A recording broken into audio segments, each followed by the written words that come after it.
The skies over the Middle East are filled with US warplanes, dozens of refueling tankers and fighter jets converging on Qatar. The massive mobilizations raise concern as pattern shows a similar deployment that happened before America's last strike on Iran.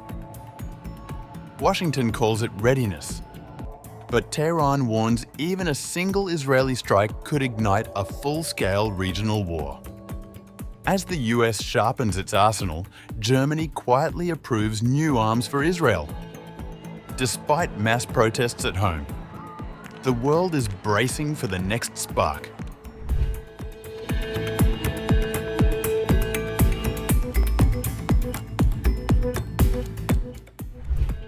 A massive wave of US Air Force KC-135 Stratotankers has moved into the Middle East, marking one of the largest aerial refueling deployments in recent months. Flight tracking system shows, on September 28th, about 12 tankers headed to the British RAF Mildenhall Air Base, and on September 30th, dozens of refueling tankers along with fighter jets flew to the Middle East, converging on Al Udeid Air Base in Qatar, headquarters of US Central Command, Newsweek reported.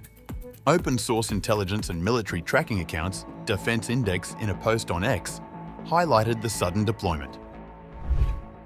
Around a dozen U.S. Air Force KC-135 Stratotankers and other refuelers that moved to Europe in the past 48 hours are now heading to the Middle East. The last comparable mobilization coincided with U.S. action against Iran's nuclear facilities. The warnings in the US military buildup come as the Institute for the Study of War cautioned that Iran's ceasefire with Israel is unlikely to hold and that conflict could resume. The report noted that Iran's Supreme National Security Council has directed officials to designate successors to maintain leadership continuity during a potential war. Major General Abdul Rahim Musavi recently inspected military units and said Iran's naval forces are fully prepared for a possible future conflict. While the exact total remains uncertain, flight tracking data confirmed a surge of KC-135 RT aircraft landing at Al Udeid. As the largest US base in the region, its reinforcement represents a significant buildup of operational capacity.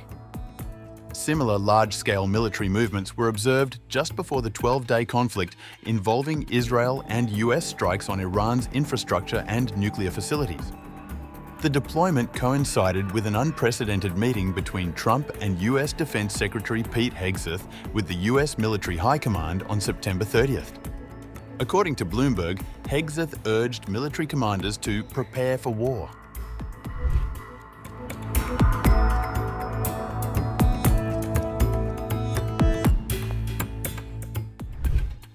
Iran emphasized that it's prepared to defend itself while making clear it would not start a war. Mohammad Jafar Asadi, deputy for inspections, said, Tehran would extend the range of its missiles to wherever necessary and Iran would respond decisively if attacked. On September 28th, Major General Mohsen Rezai, former commander of Iran's Revolutionary Guard, warned that even a single Israeli strike could trigger a full-scale war involving the U.S. Negotiations aimed at giving Israel time or strengthening its security are unacceptable. If that happens the moment Israel starts a war, we will also enter a war with the United States.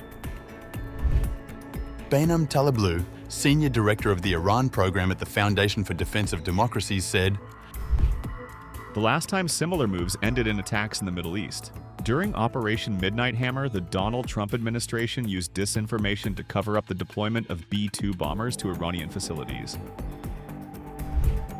Bainam Taleblu also pointed out that Trump remains the only US president in the past 2 decades to use military force against Iranian nuclear facilities.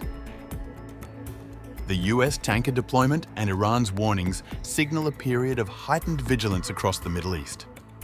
Attention will focus on additional movements of American aircraft or other military assets, while Tehran's statements indicate it is prepared to respond swiftly to any perceived threats. With stalled nuclear negotiations, ongoing sanctions and regional tensions, including the potential for renewed clashes with Israel, the situation could escalate quickly, making diplomatic engagement and careful monitoring critical in the coming weeks.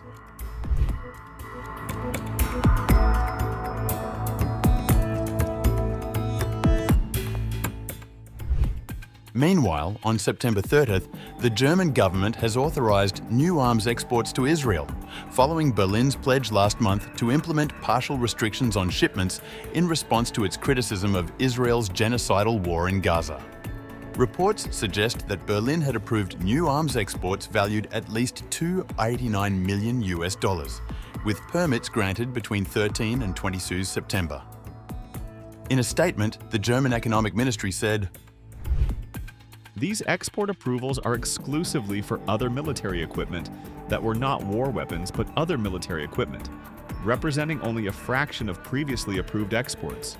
From 8th of August, when we first announced the export restrictions, to 12th of September, no licenses of any kind were granted. Earlier, on August 8th, Chancellor Friedrich Merz issued an order prohibiting the delivery of military equipment capable of being used in the Gaza conflict to Israel for the time being. This was in response to Israel's genocidal war in Gaza. The decision was the strongest response yet from Germany, one of Israel's staunchest allies, as Israeli Prime Minister Benjamin Netanyahu condemned the move as rewarding Hamas. Germany has seen widespread protests in recent weeks over Berlin's military support for Israel's war in the Gaza Strip. On September 28th, over 100,000 people marched in Berlin to protest Germany's support for Israel's genocidal war on Gaza. The demonstration, called by a coalition of around 50 groups, including Medico International, Amnesty International, and the Left Party, demanded an end to German complicity in Israel's increasingly brutal war and a halt to all military cooperation with Tel Aviv. Meanwhile, German activist group Jewish Voice for Just Peace in the Middle East denounced the act, writing in a post on X, "Another piece of evidence that the so-called arms embargo was nothing but a PR stunt."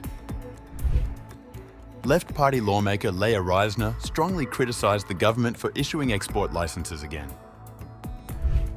The German government is misleading the public with an alleged delivery freeze while continuing to approve millions of dollars worth of military equipment for Israel.